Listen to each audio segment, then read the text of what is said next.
You know that feeling when you check your bank account and instead of immediately closing the app in horror, you actually smile? Like when you stop calculating whether you can afford that coffee or if buying groceries means eating ramen for the rest of the week. There's a specific number where this shift happens, and it's not what most people think. Most financial gurus will tell you that you need $1 million to feel wealthy, or that 6 figures is the magic number. But here's the thing they're missing. There's a much smaller milestone that completely transforms your relationship with money. And once you hit it, everything changes. That number is $20,000. My name is Nick, and I spend way too much time thinking about money, financial psychology, and why some people seem to effortlessly build wealth, while others stay stuck in the same financial patterns for decades. If you're someone who wants to understand the real mechanics behind wealth building, instead of just hoping things will magically improve, make sure to hit that subscribe button and give this video a thumbs up if it ends up helping you see money differently. Now, before we dive into why $20,000 is the real game changer, let me ask you something. When you think about building wealth, what comes to mind? Maybe you picture some trust fund kid who never had to worry about money. Or perhaps you imagine someone grinding away for years, slowly accumulating wealth $1 at a time. The truth is wealth building doesn't work the way most people think it does. Here's what actually happens. There are certain financial thresholds that act like invisible barriers. Once you cross them, the rules of the game completely change. $20,000 is the first major threshold that separates those who will build significant wealth from those who will spend their entire lives living paycheck to paycheck. And the crazy part is, most people have no idea this threshold even exists. If you've ever tried to push a heavy boulder up a hill, you know that getting it started is the hardest part. You're straining, sweating, making very little progress, and questioning whether it's even possible. But once you build enough momentum, something magical happens. The boulder starts moving faster, and eventually when you reach the top, it rolls down the other side almost effortlessly. $20,000 is that turning point where your financial boulder finally crests the hill. Everything before this point feels like you're pushing uphill against gravity. Everything after this point feels like gravity is working in your favor. But here's where it gets really interesting, and this is something that will probably surprise you. The difference isn't just mathematical. It's not simply that you have more money to invest, or that your returns are larger in absolute terms. The real magic happens in your brain. When you don't have money saved, your brain operates in what psychologists call survival mode. Every financial decision is filtered through fear and scarcity. You take the first job offer that comes along, even if it's terrible, because you can't afford to be picky. You stay in situations you hate because leaving feels too risky. You say yes to things you don't want to do because you need the money. This isn't just about being practical or responsible. When you're in survival mode, your brain literally can't think about growth and opportunity. It's like trying to plan a vacation while your house is on fire. Your mental bandwidth is completely consumed by immediate threats and short-term survival.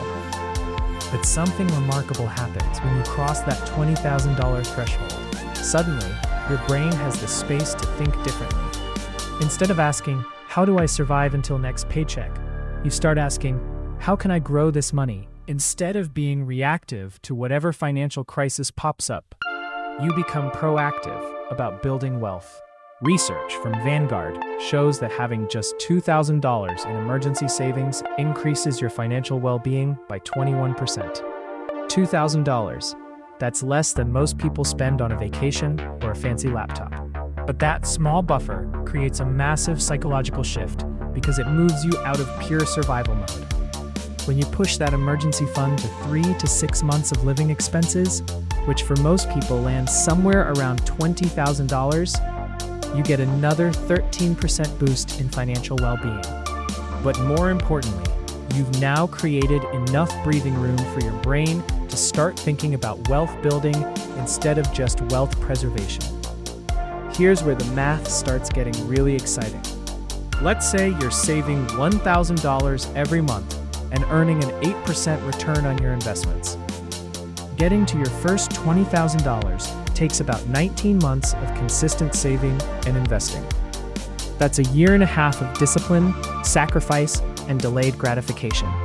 It's not easy, and frankly, most people give up somewhere along the way. But here's the part that will blow your mind. Your second $20,000 doesn't take another 19 months. It only takes about 17 months. Why? Because now you've got that first $20,000 working alongside your monthly contributions, generating its own returns. Think about this for a second. You did the exact same amount of work, saved the same amount of money each month, took the same level of risk with your investments, but you shaved 2 full months off the timeline, just because you had more money working for you. That's the power of compound interest starting to kick in. By the time you're going for your third $20,000, the timeline shrinks even more. Your money is doing an increasing share of the heavy lifting, while you're putting in the same effort.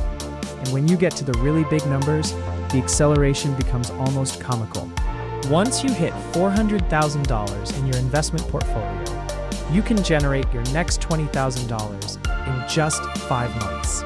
The same amount that took you nearly 2 years to save initially is now happening automatically through your investments. That first milestone feels impossible, but every milestone after that gets progressively easier. Now, you might be thinking that wealthy people have access to some secret investment world that regular folks can't touch. Like there are exclusive hedge funds or special opportunities that only unlock once you reach certain wealth levels. And while there is some truth to that at the ultra high end, it's not what's driving this $20,000 phenomenon. The real secret is much simpler and honestly, much more encouraging. It's just basic mathematics working in your favor. When you invest $1,000 and it grows 10% in a year, you make $100. Take that exact same 10% growth rate and apply it to $10,000, and suddenly you're looking at $1,000 in profit from the same investment, same time frame, same level of risk. This is why hitting $20,000 feels like such a turning point. Up until that point, your investment returns feel almost insignificant because you're working with smaller amounts. A 10% return on $2,000 is $200. Nice, but not exactly life-changing. But a 10% return on $20,000 is $2,000. Now we're talking about money that actually matters. When you've got $20,000 sitting in investments, earning 8% annually, that's $1,600 flowing into your account over the course of a year without you having to lift a finger. Money you didn't have to earn through your job. Money that showed up because your existing money was working on your behalf.